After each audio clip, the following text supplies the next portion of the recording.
গতকাল মিরপুরের যে ঘটনা 16 থেকে 20 জন সেখানে ভয়ঙ্কর ভাবে আগুনে পুড়ে মারা গেছে, আমি তাদের রুহের মাত্রা কামনা করছি।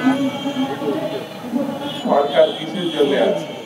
সরকার মানুষের নিরাপত্তা নিশ্চিত করবে। রাস্তাঘাটে বেরোলে মানুষ অনিরাপদ হচ্ছে। আমি সরকারের কাছে দাবি জানাবো, অনুরোধ করবো এই দিকে নজর রাখবে। বন্ধুরা, অনির্বাচিত সরকার নির্বাচিত সরকারই গণতন্ত্র প্রতিষ্ঠার নেতৃত্ব দিতে হয়। যদি গণতন্ত্র প্রতিষ্ঠা না হয় তাহলে স্বৈরতন্ত্রের পতনের যে মানুষের আশান্বিত এবং মানুষকে সামনের দিকে যাওয়ার জন্য যে অনুভূতি তৈরি হয়েছিল তা কোনো না কোনো ভাবে বাধাগ্রস্ত হবে, মানুষ হতাশ হবে। সেই জন্য আজকে যারা সরকারে আছে তাদেরকে মানুষের পাশে দাঁড়াতে হবে। নির্বাচিত সরকার প্রতিষ্ঠা যেসব কাজকাম সেগুলো তৈরি করতে হবে।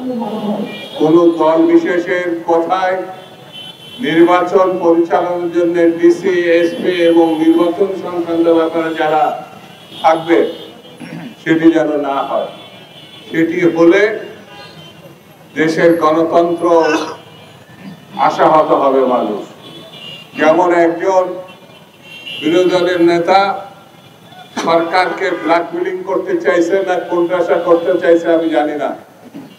তারা সরকারের অভ্যন্তরীণ কিছু কথা উল্লেখ করে বলেছেন প্রয়োজনে তা ফাঁস করবে। এটি বড় মর্মান্তিক এবং নিঃসন্দেহে সরকারের জন্য শুভ কিছু বয়ে আনবে না। কোন রাজনৈতিক দলের কাজ না সরকারের অভ্যন্তরে চর নিয়োগ করা, লোক নিয়োগ করা, ব্ল্যাকমেলিং করার কথা বলা, এটা শোভনীয় না। গণতন্ত্রের জন্য আইনের শাসনের প্রেক্ষিতে এটা পানিশমেন্ট যোগ্য, এটা বেআইনি। সেই জন্য আমি বলবো সরকারকে ব্ল্যাকমেলিং করে যারা সুবিধা নেওয়ার চিন্তা করছেন সে ব্যাপারেও সরকারকে সতর্ক থাকতে হবে। আমরা জানি এই দেশে যারা গণতন্ত্রকে হত্যা করেছিল তার শিকড়নি হচ্ছে শেখ মুজিব। ৭২-৭৫-এর কথা স্মরণ করলে দেখবেন শেখ মুজিবুর রহমান সাহেব গণতন্ত্র স্বাধীনতার কথা বলে ৩ বছরে বাকশাল গঠন করেছিলেন, রক্ষী বাহিনী গঠন করেছিলেন। ৪০ থেকে ৫০,০০০ নেতা কর্মী বিরোধী দলের নেতার কর্মীকে হত্যা করেছে। গত ১৫-১৬ বছর তার কন্যা মুজিব কন্যা শেখ হাসিনা বাংলাদেশে অসংখ্য মানুষকে, হাজার হাজার মানুষকে খুন করেছে শুধুমাত্র ক্ষমতায় থাকার জন্য।